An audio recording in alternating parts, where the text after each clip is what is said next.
Ladies and gentlemen, welcome to the 2021 Connect Conference Day 3, brought to you by Huawei and Cloud and Data Stream partner CBRE. Enjoy the next session. Good morning, everyone, and welcome to the next edition in the Connect Conference. We're very fortunate today to have a phenomenal international speaker with us. And I'm sure for many of you, you will already have heard of her. And of course, it's also, we're always grateful when we can have another woman speaker with us. So today it is my privilege to introduce a speaker to you from Access Partnership. We are today joined by Lim Mayan, and she's based in Singapore. So very welcome, Lim Mayan. Just to provide us a little bit of background this morning on our speaker, she's got a bio that reads like it's going to take us forever. Mayan, you certainly have got a phenomenal career and a bio to be incredibly proud of. So Mayan is a director at Access Partnership, and she's also concurrently the executive director of the Asia Cloud Computing Association. She's got extensive experience in public policy, tech policy development, and government relations communications across the Asia Pacific region. She's worked with many global, regional, and local organizations such as APEC, ASEAN, and the Asia Internet Coalition.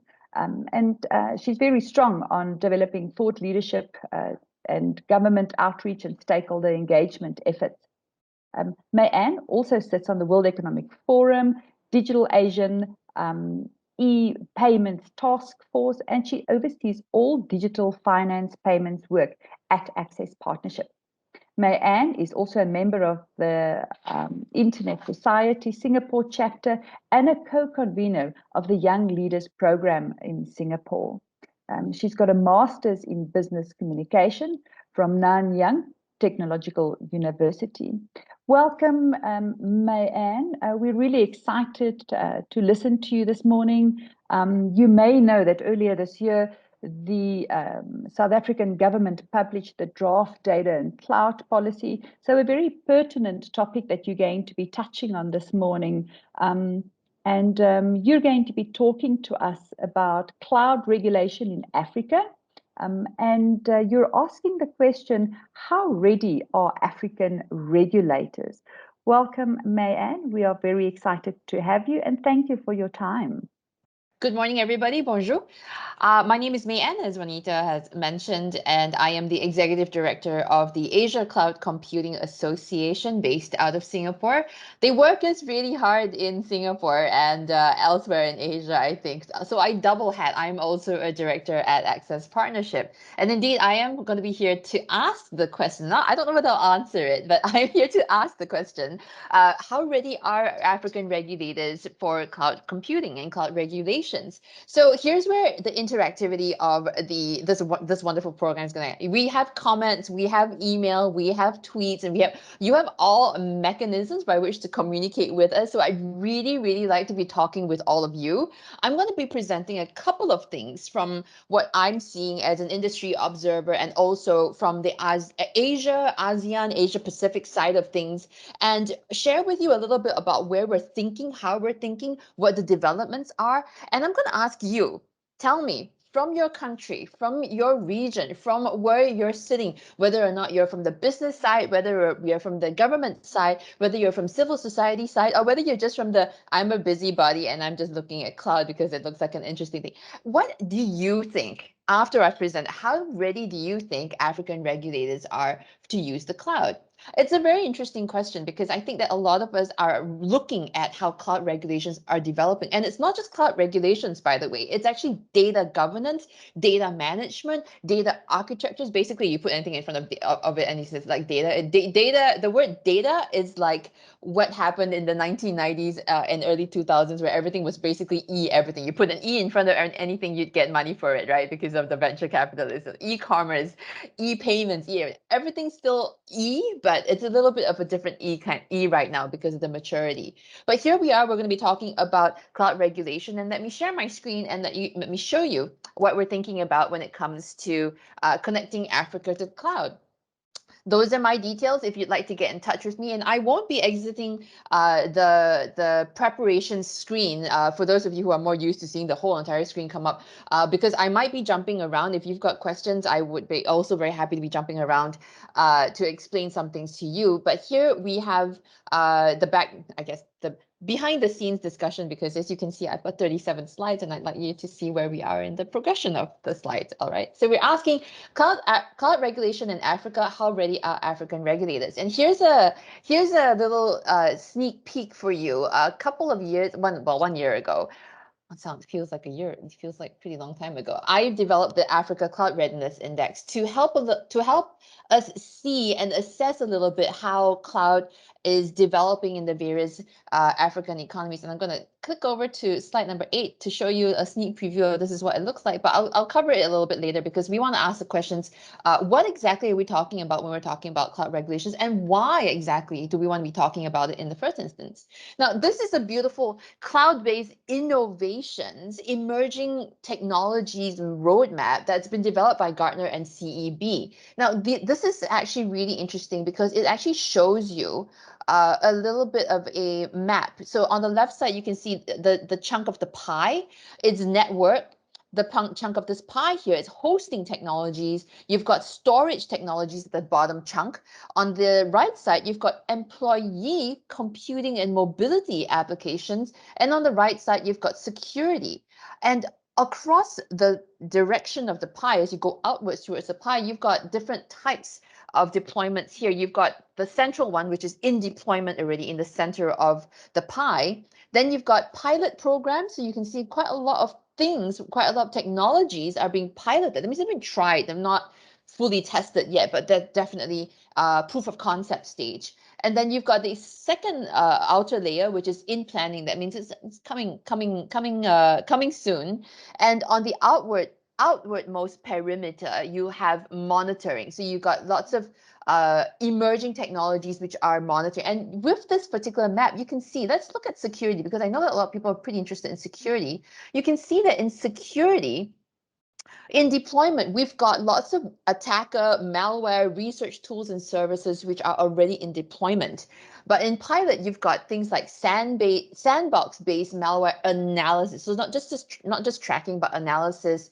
And if you go out further, you will see consolidated access management for cloud services, cloud-based adaptive authentication services, which are currently planning. And what you want to monitor is the technology for security, which is like, for example, signature-less network level detection or protection.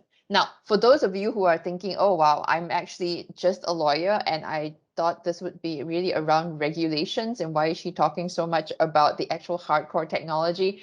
I'm a geek at heart. This is actually pretty core to what we're regulating. It's really difficult to regulate what you don't quite understand. So if you're a technology lawyer, here's the thing you need to do. You need to go out and get some sort of basic understanding of what exactly these cloud technologies are. If you're asking me, I'd be more than happy to be pointing you towards different cloud certifications that you might want to be looking into. There are lots available on all of the different MOOCs that are out there. There's Coursera, there's Khan Academy. I've got a list here that you might want to have a look at. Cybersecurity training is here. I've got also cybersecurity training accreditation and certifications here as well. Very happy to share these with you. These are very focused, by the way, on cybersecurity. There are a lot more others which are more introduction to cloud in general. So don't be too nervous about this. This is indeed the emerging cloud-based technology roadmap. But this is the first step in which I'm trying to answer the question: are Africa regulators ready for the cloud? Are you ready to regulate the cloud? Well, the question is that if you don't even understand what I'm talking about, question is, are you going to be able to regulate it? Now, I'm going to give you a cheat sheet later, so don't worry. Don't panic. Very important. Don't panic. But I'm giving you a sense of the immense universe in which you're about to step into when you're talking about cloud. Now, I'm smiling because I'm actually really excited about this, as you can tell, but I'm more than happy to break it down for you. If you'd like to be in conversation with Access Partnership on this, and just let us know. We'd be happy to walk you through it. Again, the issue is that you might start panicking, but my message to you is don't panic. All of this is really, really fun stuff. Just need to break it down. We're happy to walk you through with it, and I'm happy to share with you from the Asia side what we're doing on the cloud technology. So what exactly are the barriers that we're seeing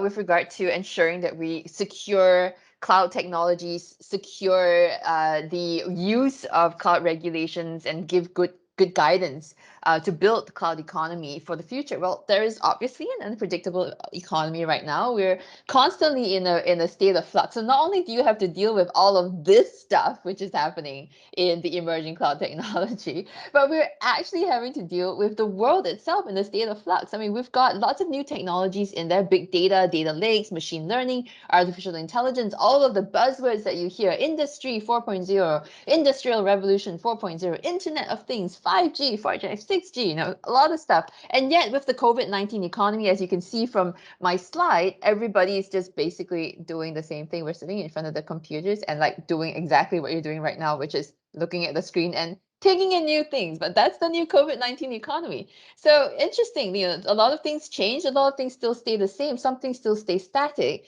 and you're struggling against all of this while dealing with new regulations. So what exactly are we doing when we talk about cloud regulations? Well, where the Asia Cloud Computing Association has worked on, and what Access Partnership has also done, which I'm going to be sharing with you three reports. The first is the Cloud Readiness Index 2020. The second is the Data Center Security Index 2020. And we have also got this, which is, oh dear, I didn't really copy this properly. But this is the this is procurement principles for the cloud. We also obviously have the Africa Cloud Readiness Index, which we will share with you. It's not an exclusive launch today because it was launched in 2020, but I'll share that with you as well. Now, what this gives you, it's gonna give you a couple of principles and a couple of guiding points that you want to note to check off and ask yourself, are we thinking of regulating these sectors? Are we thinking about, or do we need to update certain regulations for these sectors? So let me give you let me just dive straight into it for the Cloud Readiness Index. So this is the Asia Pacific Cloud Readiness Index. This is where we measure how ready countries are to adopt cloud computing when it comes to their country. And this is not a measure of the how much the cloud has been adopted, not per se, but rather it's looking at really regulations. So international connectivity is an important part of making sure that people are ready for the cloud. Do you have enough submarine landing stations? Do you have enough terabits, petabytes of data coming into your country? Submarine cable landing stations, are they ready? Do you have enough IXPs, internet exchange points? Are they ready for the amount of throughput that's going to come through when you want to build the cloud? Question mark to everybody. I'm not too sure about that. We'll see. We'll have a look at where Africa stands in a little bit. Broadband quality within the country. And this is where a lot of people get tripped up, because a lot of the metropolises, a lot of the cities, they do have a lot of connectivity. But once you start going out into the more rural areas, you're like, oh, internet connectivity. Actually, telephony drops down to like nearly zero. You actually have places which are complete blackout areas. That's not great. That's not good. That we need to make sure that broadband quality, domestic broadband quality, is actually strong throughout the country. And that's a policy, that's a regulatory question that governments need to be addressing when it comes to cloud readiness. So question is that, are those policies in? Are African regulators ready for the cloud? Well, you tell me. Tell me how things are going. Again, please put your comments in the chat. Happy to be interacting with you there. For power grid, green policy and sustainability, is your power grid able to sustain the needs for example, building a data center within your country? Do you have sustainable power policies? And are your data centers, is your country carbon neutral? Are there sustainable mechanisms of obtaining power? Data center risk. This one I will pause actually for, and then I will come to it and in the next section, which is on the data center security risk index, and we'll see a whole bunch of other parameters there. Cybersecurity is also core. Privacy and data protection. Actually, I should change this. This should be privacy and data protection for us to be looking at. Does the country have privacy and data protection mechanisms in place? Do you have a regulation involved? Government regulatory environment. Is the government actively using the cloud, or is the government basically just telling other people to use the cloud, but the government themselves, you're not actually moving to the cloud? Question mark. Do you have intellectual property protection? Are you protecting innovation within your country? How sophisticated are your businesses? Are they themselves using cloud computing? And in terms of freedom of information, this is not just, rah rah, we want freedom of information, but really it's about freedom of movement of data. Do we have free flow of data? And we've found out that freedom of information is one mechanism by which we can look and see as a measure, as a proxy measure, is data flowing freely across all sorts of barriers, all sorts of borders. So here's how we do it. We look at all of the countries in Asia Pacific, and then we measure them, and then we ask ourselves, are these countries doing well? Are these countries doing not? We've done this for more than 10 years now, and so you can see we have a total score at the end over 100. How countries are doing, and then we have rank changes, because a lot of times all countries are moving forward. So just because you're number one in this year doesn't mean that you're necessarily number one the next year just because of your score. It's not an absolute scoring mechanism. So if you scored 89 this year and you scored 89 last year, your rank, even though last year you may have been number one, maybe this year you're actually number 15 or number 16 because some other countries, all of the other countries actually surpassed you. So this is why we have the rank changes, and this is why we have a total scores. As you can see, Hong Kong is number one for 2020, Singapore number two, New Zealand, Taiwan. So you can go down the list. What we did, because we had a lot of people asking us questions, how did we fare with some other economies? We put a number of non-APEC economies here at the bottom, and you can see how they scored in some of the rankings, so that we could tell how people were doing in terms of another country. So for example, the United Kingdom scored 79.7. Now you can compare that, for example, if you were India, 56.7. So we're like, okay, we're not as good, but we're sort of on par. But you can compare 79.7 against, for example, New Zealand, and you're like, okay, sort of on par with New Zealand. We're quite a little bit up there.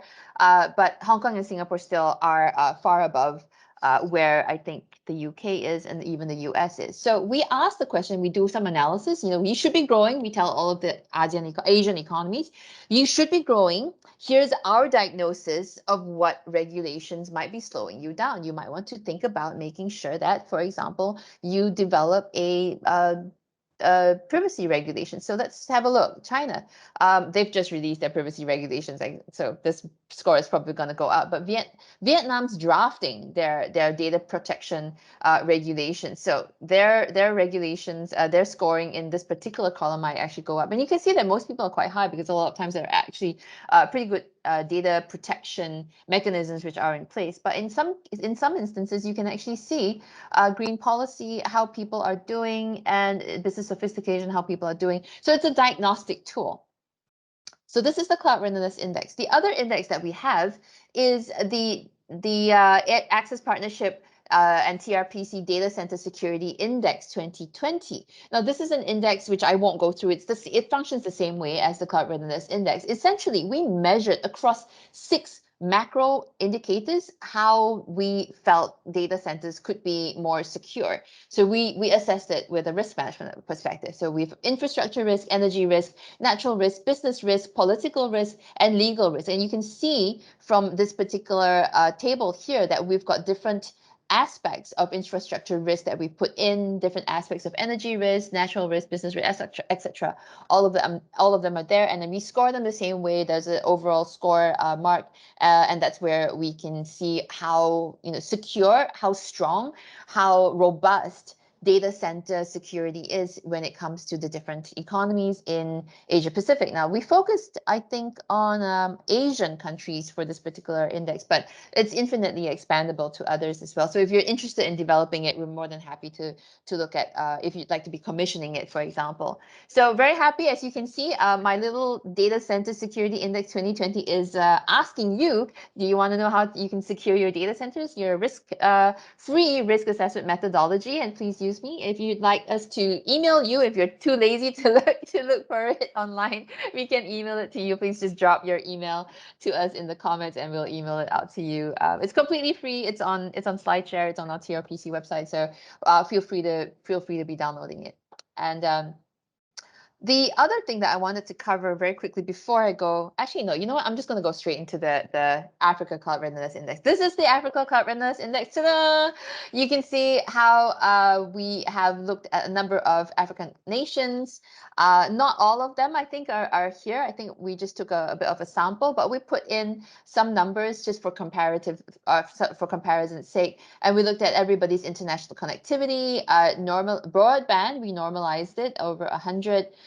We have green policy here. And sorry, Zimbabwe scored 0. I think I couldn't find data on that. Cybersecurity indexes, privacy and data protection, government, regulatory environment, business sophisticated, and freedom of information all here. So you can see the total cloud index score, cloud readiness score here, and we've also ranked them. So actually, this is in accordance to the ranking. Happy to be corrected, by the way. This was done in 2020. If you think that there have been developments in cybersecurity that you'd like to let me know, and you'll be like, no, man, I think you got it completely wrong. Our score should be like massively way up higher than that.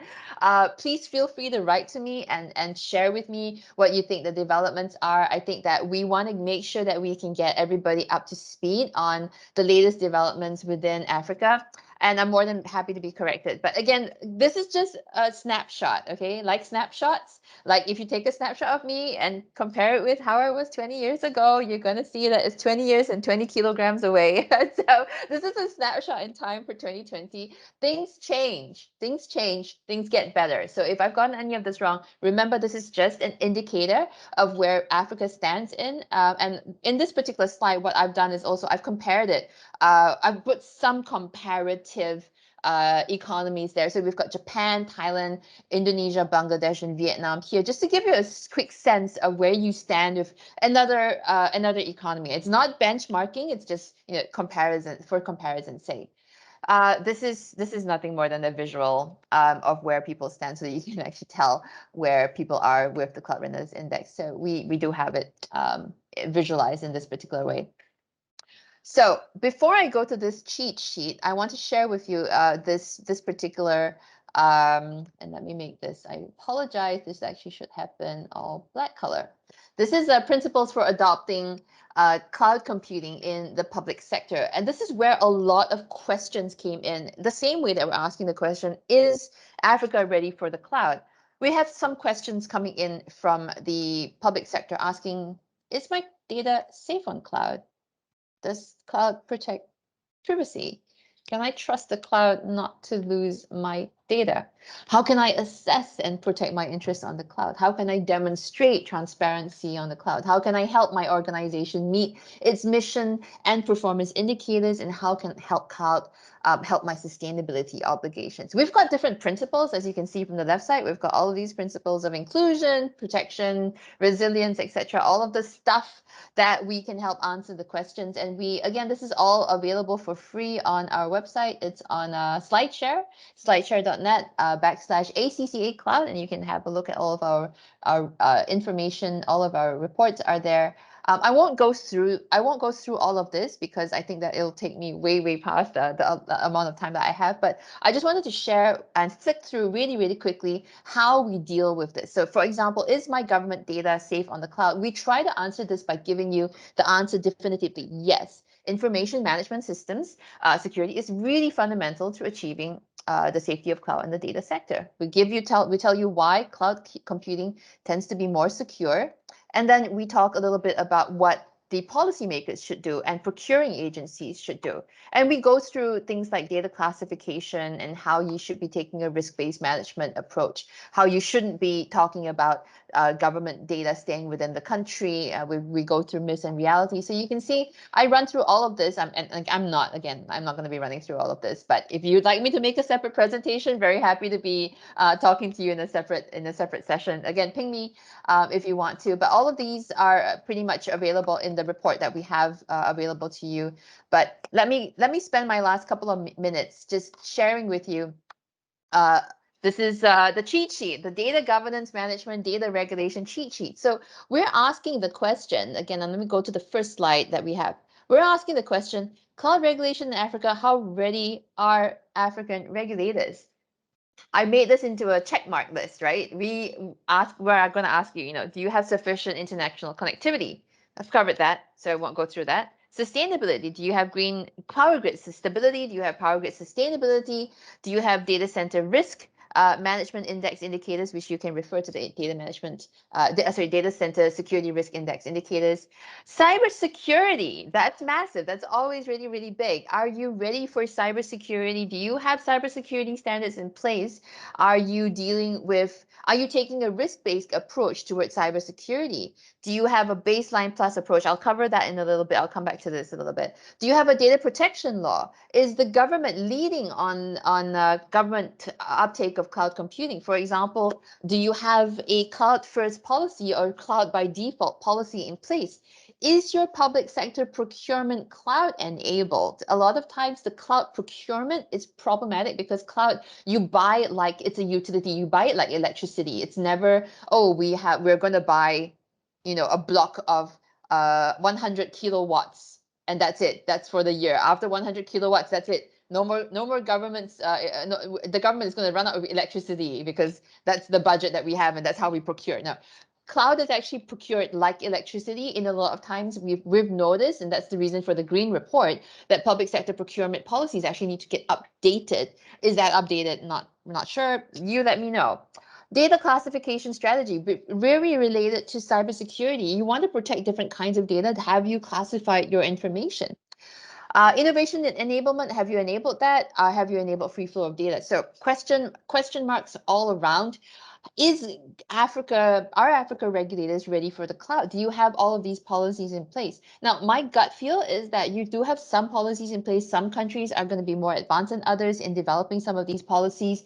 With this slide deck, I hope I've given you a snapshot of how things are going when it comes to Asia Pacific and how we're thinking about this. Let me end with not just with the cybersecurity training which I've shown you, and again I can share with you, but let me end with what Philippines has been doing. Let me share with you Philippines' data classification. So Philippines has classified its data in order to make sure that it's stronger in cybersecurity into tier 1 sensitive, non-sensitive or unclassified data that can be stored on public cloud. And the cloud deployment models are set up here. Tier 2 is restricted or sensitive data. It can be stored on accredited public cloud or gov cloud. Means a slightly higher standard in terms of cybersecurity. And then you've got tier 3 confidential or above confidential data. So you can have these tiers developed. Question is, have you developed these tiers in your countries? Are the regulators thinking through all of this? Because once you tiered it, you actually have to implement how you classify it within your information architectures, and you need to make sure that that's how they're managed. Question mark. Where exactly are African regulators there? I'm not too sure. You can tell me. Again, happy to be corrected, happy to be discussed, happy to have this discussion. And the final thing that I wanted to share is what I personally really like. Now, there are lots of different cybersecurity regulations that can be put in place for different sectors. And where Philippines has started to think through and put in place is what we call a baseline plus security standards approach. This means that any vendor, any cloud vendor or any cloud service that is being provided for use for the public sector has to adhere to a baseline standard for security assurance and encryption requirements. That's what you see on the left. The baseline requirements and protocols are set out there. The ISO 27001, ISO 27018, SOC 1 and 2, and then for encryption requirements, you've got AES 128, TDS, RSS, etc. That's all required. And then if you have others that you need to be adhered to, for example, if it's health cloud and health records have a specific health data requirement, health data management requirement standard that needs to be put in place, then that becomes the plus. So this is the baseline and that's the plus. And this is how the Philippines is thinking through this. And I'm really happy that they are, because this is actually one of the leading cloud countries that are adopting a lot of very good regulations within Asia Pacific. And I'm happy to share it with you. I'd love to hear your stories of what's going on with your countries in Africa. We have a lot to share. We have a lot to learn from you as well, I'm sure. So please feel free to contact me. Please feel free to ping me. Please feel free to take a screenshot of me and put it on your social media and ask questions. Really happy to be speaking with you today. And Thank you very much for your time. I hope that you've enjoyed yourself. The slide decks are definitely going to be made available to all of you. Again, please feel free to reach out if you have any questions at all. Thank you very much, everybody. And I'm going to pass the time back to Juanita. Thank you very much, Mayan. That was really, really insightful. A lot of food for thought, as we go through this, new chapter of understanding data and cloud policies in Africa. And I suspect that we can, we will over the next couple of months see a lot more countries introduce more stringent regulations around how we manage our data. And of course, it's incredibly helpful to learn from people and experts like yourself, that have a great global view as well and know a little bit more about what works and what doesn't work. So thank you very much for that. May and Lim's contact details will be made available for anybody that wants to reach her. And of course, you're welcome to ask questions and post questions, and make sure that these sessions are here to help you answer some of the questions that you've got. So please use these phenomenal experts that we make available to you. Reach out to them and make sure that you harness the knowledge that they've gained over the years in their subject matter experts. So please allow me to just also thank you for your time this morning. Very busy people, hectic schedules, and of course, not even to speak about the time differences between ourselves and the beautiful island of Singapore. Thank you very much for giving us a bit of your knowledge that you've gained over the years at no cost.